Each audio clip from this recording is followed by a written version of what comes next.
Hi everyone, and welcome to the Cyberpulse podcast. Before we get into the details of today's episode, I want to talk about two different things. The first thing that I want to address is because of a question. A lot of people asked me how do certain guests talk or be part of certain episodes.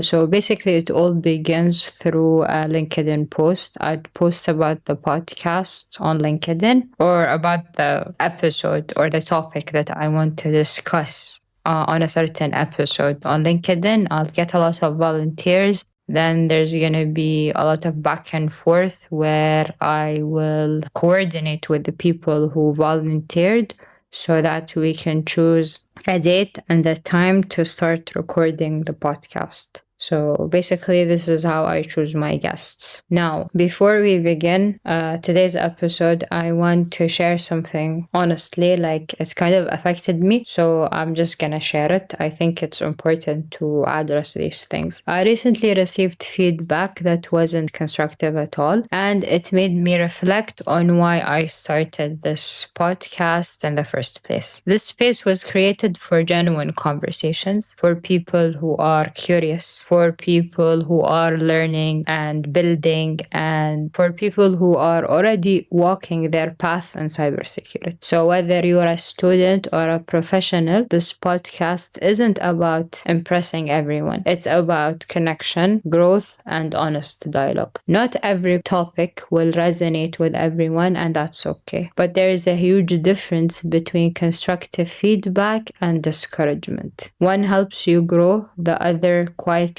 shuts conversation down. I'm not here to force anyone to listen or participate. I'm here to have real conversations with people who want to show up with respect, curiosity, and openness. If you're someone who believes in shared learning, thoughtful discussion, and supporting people who are trying to build something meaningful, then this space is for you. Now, moving on to today's episode. Today's episode is about spyware and the loss of privacy. This is not a technical episode. We won't talk about tools, methods, or details that shouldn't be shared publicly. This is an awareness conversation because spyware is quiet, it doesn't make noise, and most of the time people don't realize anything is wrong until privacy starts to feel different. Now, I feel like today is going to be a very interesting episode because I have three guests today and I've never had three guests before. So let's see how I'll manage this. So, gentlemen, thank you for agreeing to be part of this episode. Can you please do me the honors and introduce yourselves to the audience and tell me a little bit about yourselves and what you do? Hello, everyone. First of all, thank you, Shaikha, for having me today. My name is Robeel Maleh. I work as a software engineer at KTC International. I hold a bachelor's degree in computer science from the Lebanese American University, and currently I'm pursuing a professional graduate diploma in cybersecurity at the American University of Beirut. I'm here today to shed light on the importance of privacy in the digital world. Okay, great. Thank you for participating, Robin. Diyar? Assalamu alaikum, ladies and gentlemen. Thanks for having me today. I'm Diyar Sadi Ali. I'm basically a computer security researcher, also the public speaking from Europe and Middle East and Asia. So I'm not working for any companies. So I just work as an independent researcher and sharing the articles on the internet that everyone can get a benefit from it.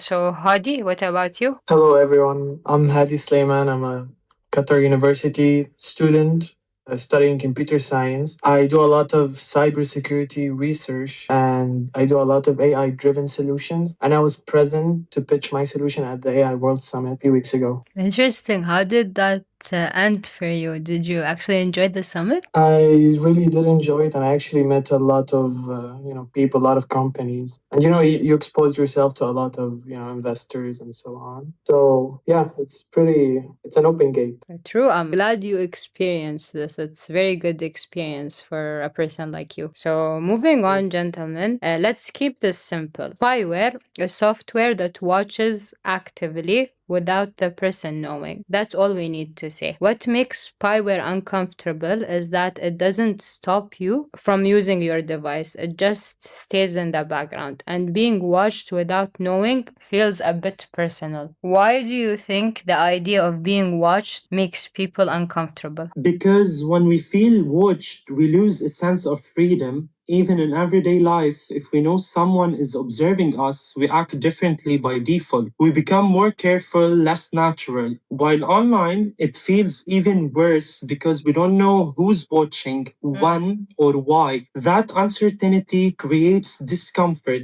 It's not always fear, it's the feeling that something personal is happening without our control or without even our consent. True. I resonate when it comes to that. So, DR, why does spyware feel more serious than other online threats? Well, first of all, we have to know what's the spyware. So basically, spyware is a malicious software that designed for tracking the user activities in the mobile devices, in their daily digital devices that this person is using. The main reason that spyware is quite a look different because of the capabilities of this specific spyware that designed for specific target on the environment. I believe that each spywares, commercial and non-commercial, have some kind of evasive capabilities that make it different than other types of malware. Interesting answer, DR. I think we will organize an episode where we will get into the intricate details of this. Hadi, do you think most people really understand what spyware is? I think the name gives it off, spyware. I mean, for normal people, I don't think they would really know what spyware really does because it's not like they will interact with it at any point. It's meant to spy on you. True. So I'm pretty sure a few years ago, a lot of people had spyware and no one would know about it.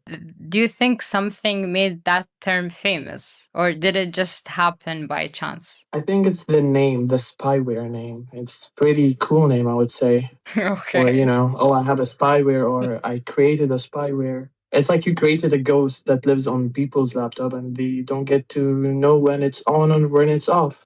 True, I like that. I like that answer. Moving on, gentlemen. Many people believe spyware only happens to others. They say things like, I'm not important. I'd notice if something was wrong with my device. And this only happens to certain people. But privacy loss doesn't start with importance, it starts with feeling too safe. Why do people think online risks are for other people only, not for themselves? Yeah, so basically, it's some kind of the misunderstanding in a cyberspace.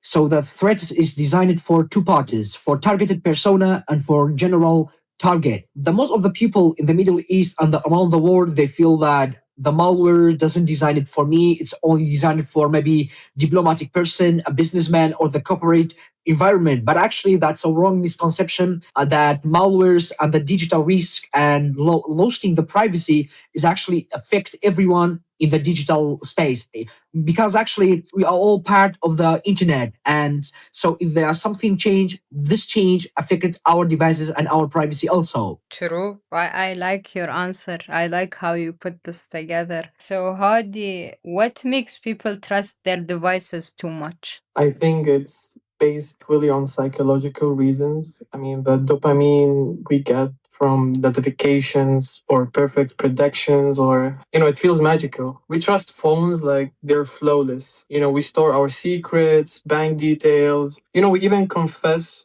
to ChatGPT and AI agents these days more than we did with humans. And this is where spyware gets in because spyware exploits this. So, like, for example, it turns this secure, cute environment of you confessing to ChatGPT to, saving your bank details, your card on websites. It becomes a playground for the spyware to record everything, the mic, the camera, your keyboard, and steal all of your data. And most importantly, the fact that we get to design. So, when you start designing your laptop, you set the background, the theme, Yeah. whatsoever, it becomes so much, it feels safe. It feels like another home for you. So you would never assume that this home is going to be listening, recording everything you do to one day to literally bankrupt you. Interesting perspective. I love how you brought AI into this because a lot of people would assume a student like you would paint AI as if it's all rainbows and butterflies. I'm so glad you mentioned that AI is a double edged sword. So thank you for that. So, Robel, do you think we've become too comfortable online?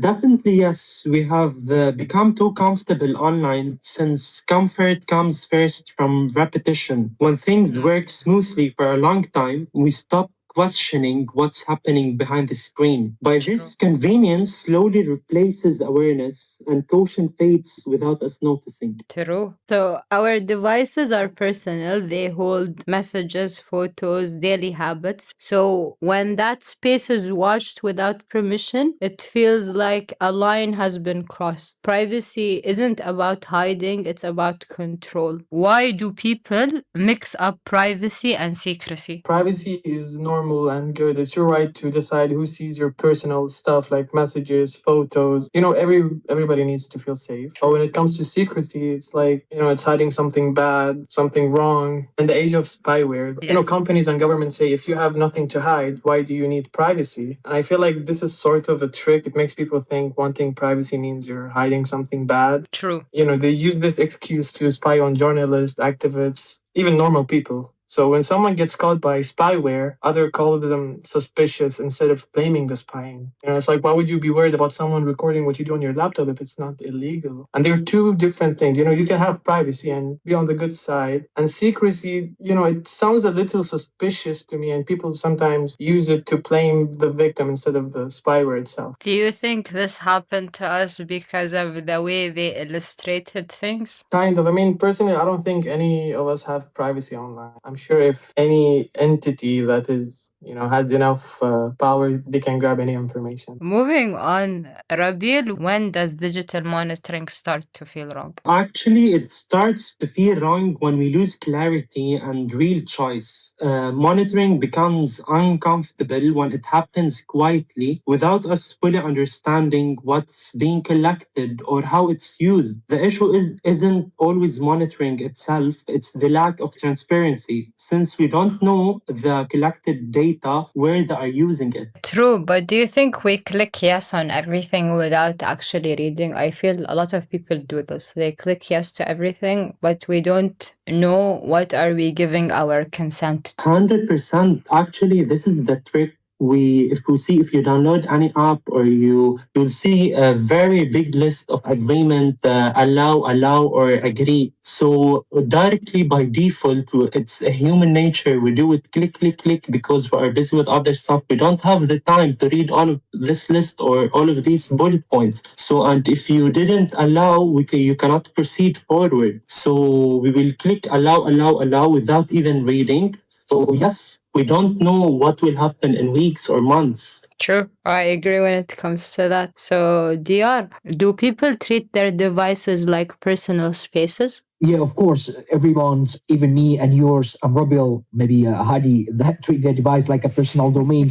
So actually nowadays, digital devices such as computers, mobile, any kind of interconnected devices treated as personal domains. And that's reasonable if we take cares about privacy of their devices. Even thinking you might be watched can change how you act. People start to think twice before typing, avoid certain topics, and they start to feel uneasy when they are using their own devices. This feeling doesn't go away quickly. So, DR, why do you think it affects them emotionally? In a psychological view, if you look on the Maslow pyramid, they are in the one of the point, the love and emotional aspect is based on the human natures. So the touch and the love, it's basically something default policy in the human natures and human beings. So the threat actors will sometimes exploiting these vulnerabilities, we can call it, in the human beings to stealing the information or sometimes to install a spyware on our digital devices. If you look on some kind of the incidents that happened in the past few years, most of the attacks happen through the emotional ways, like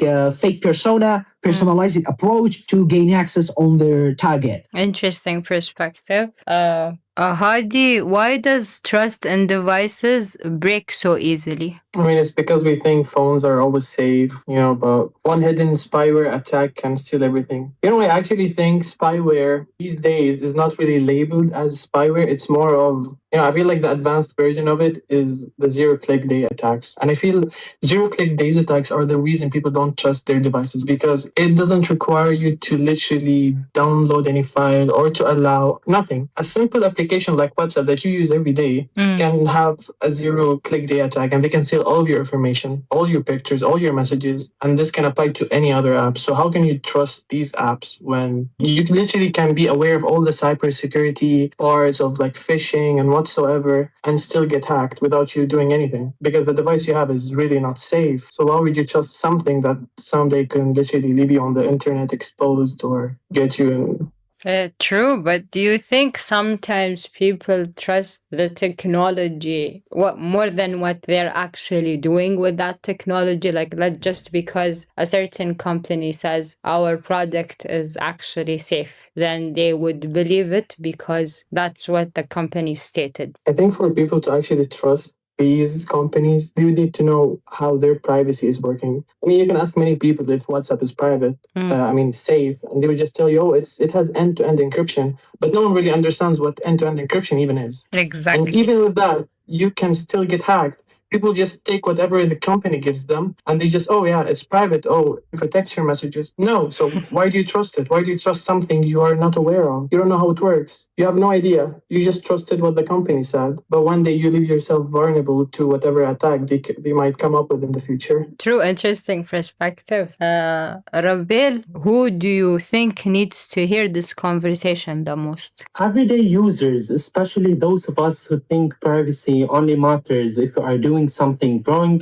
Privacy isn't about hiding, it's about having control over our personal space. So, everyday users, my answer will be. Okay, interesting. So, moving on, spyware is often talked about as a tech problem, but it's also a human problem. It affects how safe people feel, it affects trust, and once trust is broken, it's hard to get it back. Hadi, why is the human side often ignored in cybersecurity? Most of the spyware attacks happen without any mistakes from the victim or the user in general.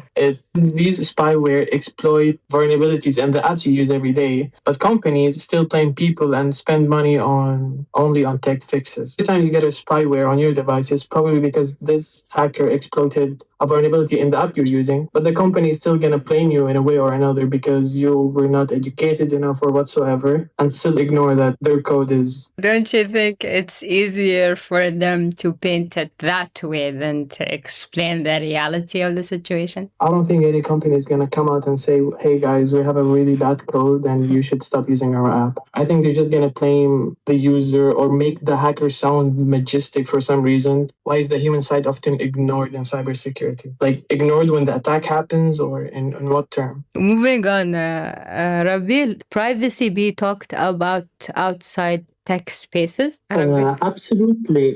Privacy affects relationships, work, mental health, and daily life. It's not just a technical issue, it's a human one, and everyone should feel included in the conversation. So not only restricted to tech spaces. It's an interesting perspective. I'll give you that much.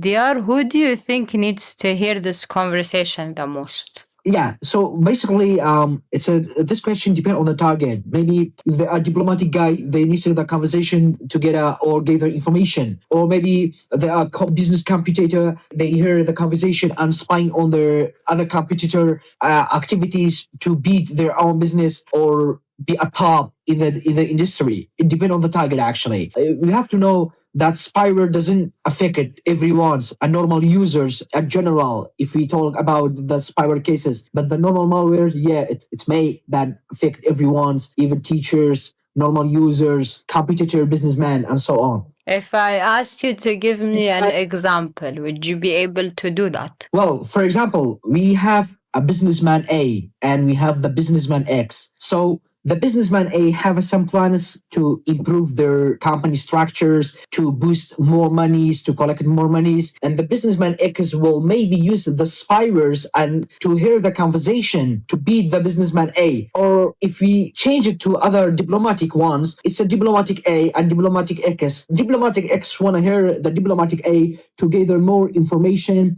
and maybe in the future use against them. Interesting perspective. I think you painted that very well. So, moving on. So, Rabil, do you think people talk enough about this side of privacy? Not really. Most conversations focus on tools, settings, or laws. I mean, the technical part. But we don't experience privacy as a setting, we experience it emotionally. That human side is often missing from the discussion.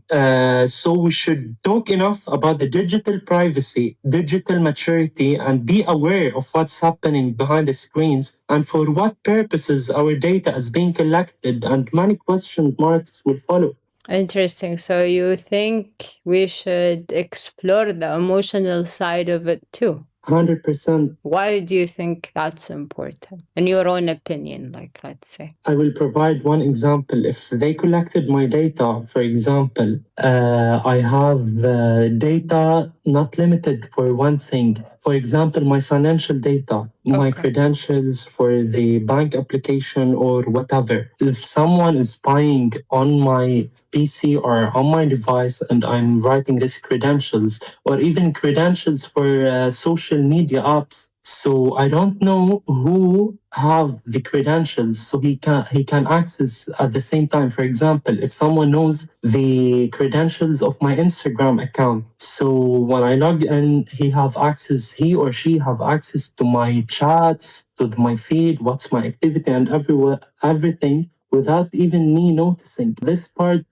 related to emotional because this is privacy. Interesting perspective for sure. To be honest, I never thought about it this way. So, moving on, this episode is not about teaching people how spyware works, it's about helping people think. Because awareness changes behavior. When people know privacy can fade quietly, they become more careful. Rabil, again, why is awareness more important than details? I can provide a real life example. Go ahead, please. So, from 2 weeks ago, I received an email on my Outlook from Microsoft. So, because I'm learning cybersecurity and I'm aware of all of these stuff. So, first of all, I'll never press on a link. Microsoft, the first letter is M. In the email that I received, it's RN. So, if you focus, you will see the difference. That is, it is RN, not Microsoft. Previously, I got this from Microsoft because I requested to change a password. So this password, I didn't click it for sure, the link, because it's not from Microsoft, because I'm aware. So awareness is more important than details because no one will give attention maybe to details. Maybe they are busy in their work or other stuff. Interesting perspective. So, Hadi, what happens when too much details is shared publicly? That becomes the best target for awesome tools online. I mean, the more available data online about a person or a company, the more it's easy for a cyber attack to happen to them because the first step in a cyber attack is to locate information. And the more information you have, the more easier it becomes to actually launch the attack on you, to exploit your system, especially for spyware, because I would know what tools I need to make to spy on you. For example, if I want to make keyloggers, the attack that happened on Bangladesh, the $1 billion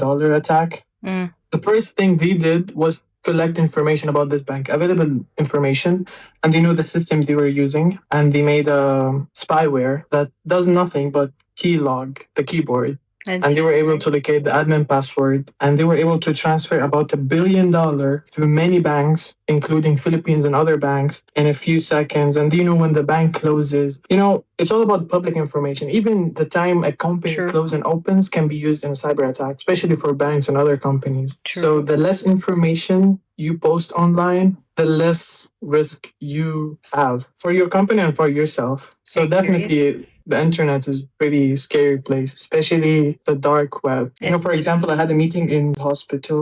Okay. And actually, there is a lot of data, not about the hospital, but about patients in the hospital shared online. And the fault is actually blamed on the patients because they fall for fake websites. They plug in their IDs and health card in some really suspicious places. But I mean, they're not really aware of these places. I mean, and I'm sure the same thing applies for any entity around the country. True. So I think we really need to make people aware of their data. Like for example, a health card data that you can find on the dark web is literally like $300 and an ID is like $10-$20. Interesting. Why is So that you know cheaper? like we need to really reduce how much we share online in general. It's pretty risky and expensive too. Interesting perspective. So, DR, what's one simple idea people should remember about privacy? Yeah, of course, people should remember about the privacy because their own data is online, their valuable information is online. So basically, people nowadays treat their devices like a son, like their own son, like their own daughters, if you make it a simple. And each device is containing the valuable information and valuable data, even maybe the family doesn't know about it. So that's why this person or everyone, me and you and others, care about the privacy in online digital spaces. And yeah, that is all I think. Gentlemen, thank you for your perspective. I truly enjoyed today's conversation. But before we finally end this conversation, I have one last question for the three of you. Is there someone you'd like to see join in future episodes of the Cyber Pulse podcast? I have a friend of mine, and we actually work on some cybersecurity topics. I can provide you with the information later, but I think it would be pretty nice because he's also experienced in cybersecurity. I need you to tell me his name. His name is Stain. Interesting. What about you, DR and Rabel? I have a very low connection actually with a friend so most of my friends are English and they are busy quite even for my own podcast. It's okay, it happens. What about you, Rabel? Yes, I can recommend my friend. Her name is Azma Afzal. She's a cybersecurity specialist from the UK and she's currently here in Doha. Interesting. I'll see if I can get these people in future podcasts. Let's see how it goes. Again, thank you for your time, and I truly hope you actually enjoyed this. One last thing. I have just a one short sentence if you want to close the episode with it. Okay. Yes, I just want to tell the audience that the moment we stop caring about privacy is the moment we stop protecting our personal space. I guess this sentence is so in place regarding the topic we discussed. Thank you so much for your time and nice meeting all of you. Gentlemen, truly thank you for this. I enjoyed this conversation and I truly learned a lot from all your input. And to everyone listening, thank you for staying with us through this conversation. I know that topics like spyware and privacy aren't always easy to talk about. They are quiet topics and they are a bit personal. If this episode made you pause even for a moment, then it matters. The goal here isn't fear, it isn't doubt either, and it's not supposed to make you feel helpless or uncomfortable. Basically, the goal here is awareness. Awareness that your digital space is still your space. Awareness that privacy matters even when nothing feels wrong. Awareness that asking questions is a strength. You don't need to be technical to care about privacy. You don't need to know how things work to know when something feels off. Conversations like this help us slow down, pause before privacy fades quietly into the background. If this episode helped you see your digital life a little bit differently, then it's done exactly what it was meant to do. Thank you for being part of the Cyberpulse podcast. Until next time, take care both online and offline.